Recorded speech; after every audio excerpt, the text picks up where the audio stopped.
Sinisisi ng ambassador ng China sa nangyaring komprontasyon sa Ayungin Shoal ang umunoy konstruksyon sa BRP Sierra Madre. Pagbali raw ito sa kasunduan ng status quo ng Pilipinas at China. Sabi naman ng Philippine Coast Guard, pasimuno na nga ng gulo ang China Coast Guard, hinarang pa nila ang medical evacuation ng mga nasaktang sundalo. May report si JP Soriano. Humantong sa pagpapatawag sa mga ambassador ang hidwaan ng mga sundalong Pinoy at mga tauhan ng China Coast Guard sa Ayungin Shoal.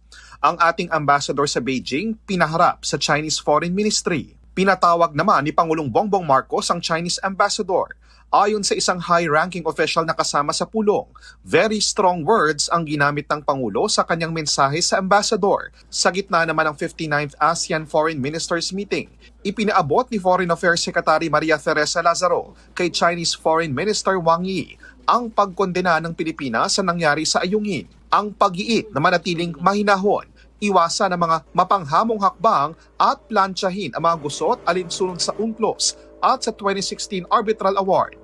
Ang paliwanag ng Chinese ambassador, lumapit ang China Coast Guard dahil nakita umano nilang may ginagawang construction sa BRP Sierra Madre. Labag daw ito sa kasunduan ng Pilipinas at China na walang anumang pagkukumpuni sa kinakalawang ng barko. Because that's against the spirit of our provisional agreement. That is no new construction, keep the status quo. Okay, we agree to the resupply, agreement.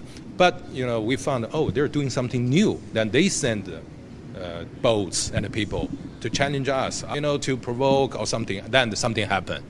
So that's the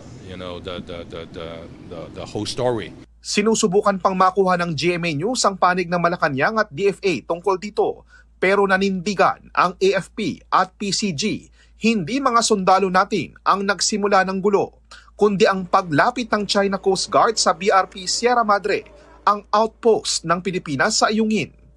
I'm not really sure whether the Chinese ambassador is well aware of what's happening in the West Philippine Sea or he's just stuck with the idea that they own the entire South China Sea. I think we're in a position of telling them to get away from LS 57, atin yun, military post natin yun.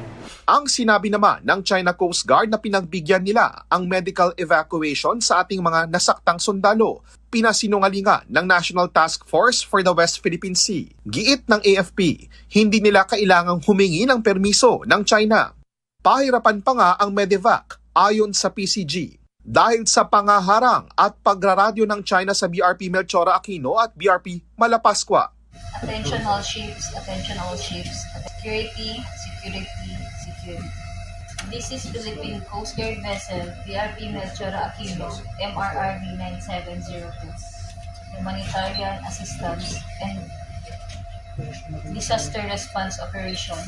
Specifically, a medical evacuation of an injured member of the Armed Forces of the Philippines requiring urgent medical attention located at Ayungin Shoal.